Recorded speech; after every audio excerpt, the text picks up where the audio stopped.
So, good morning. I want to say a few things about artificial intelligence and Pluto because Pluto entered Aquarius for the first time autumn before last, just around the time ChatGPT was launched. Soon to be followed by Google's Bard, which changed its name to Gemini, but that whole new wave of AI where you can ask them questions and they'll write you essays about anything. Yeah, and it spooked us all. It's like, wow, how can it do that? How can something blind do something like that? It shocked us slightly. And there was all these calls to have regulations, meetings with the heads of the AI, with the American government, stuff like that. EU's brought in a bit of regulation. I mean, nothing's actually happened yet, but it has kind of spooked us. And I suppose I'm wanting to talk about the drive behind AI. Now, the first AI revolution was last time Pluto was in Aquarius, which was the late 1700s. Because what is artificial intelligence? It's getting machines to do the calculations we would normally do. The things we'd have to think about, they can think about. Well, the first machines came in then that could weave. Yeah. So there's artificial intelligence. It was the first wave of it, and that was a revolution.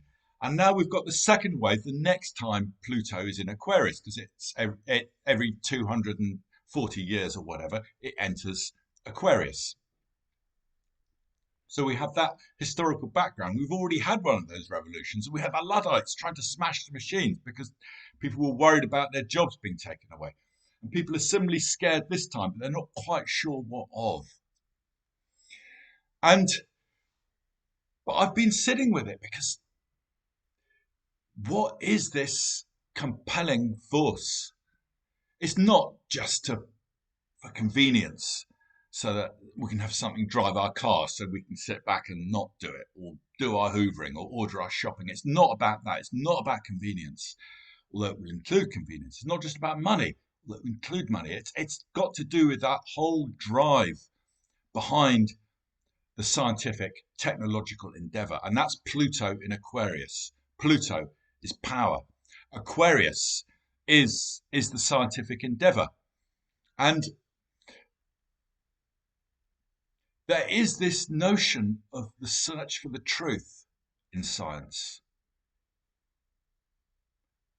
And I think that comes from Christianity, from the Gospel of St. John. The truth shall set you free. It is a religious belief.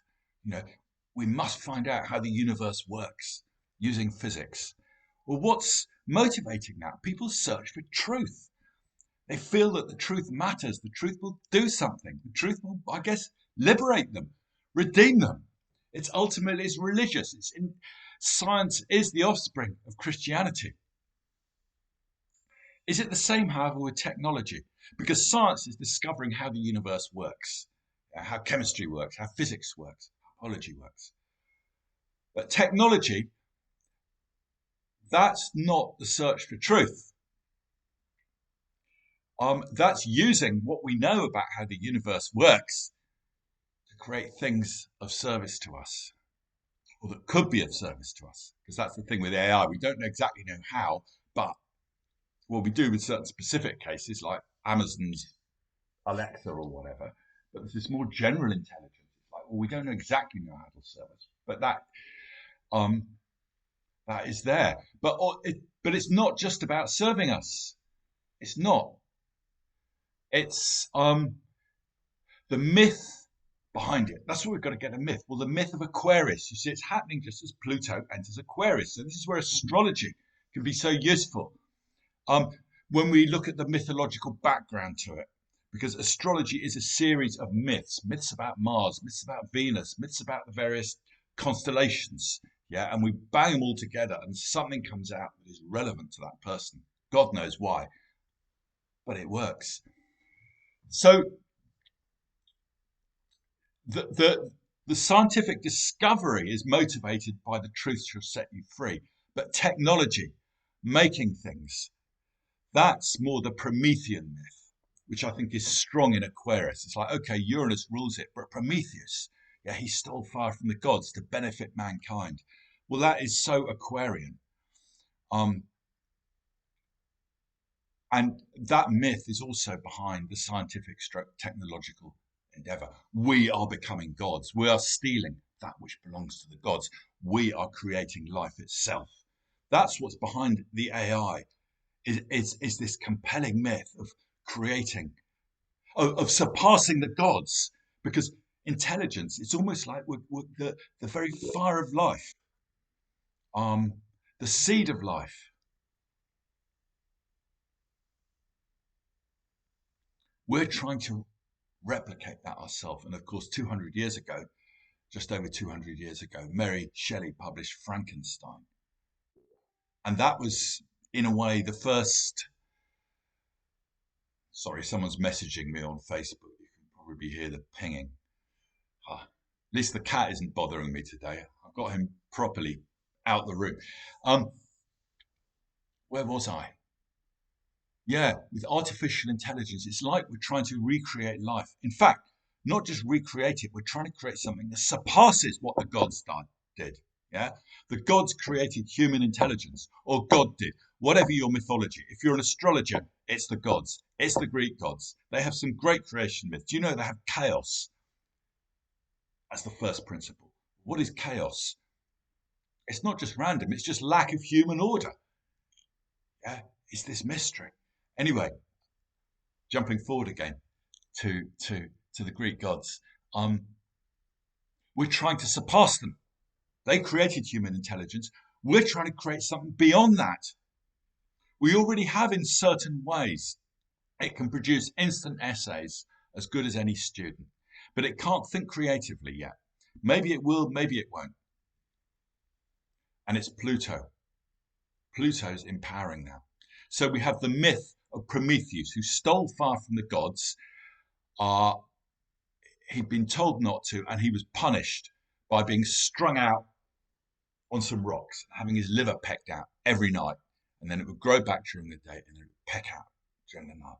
The liver, that's like bodily. That's like the instinct, if you like. The instinct has been offended. Nature has been offended.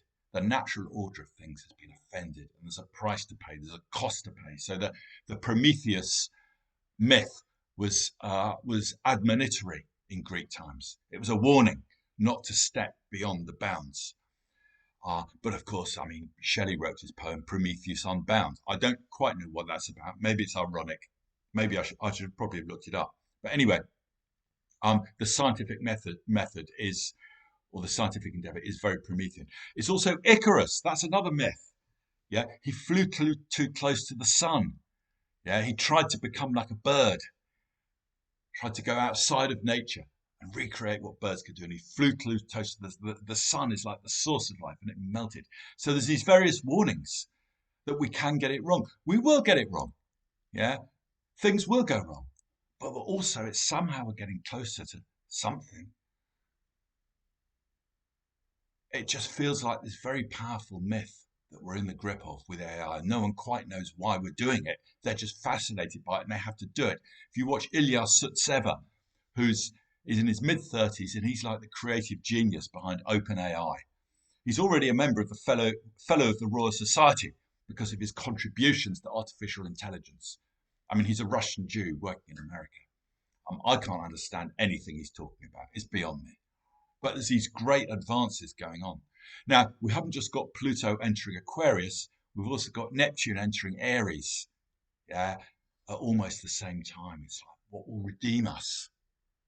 Yeah. Pluto has its shadow, so there's the shadow of the Aquarian endeavor for artificial intelligence.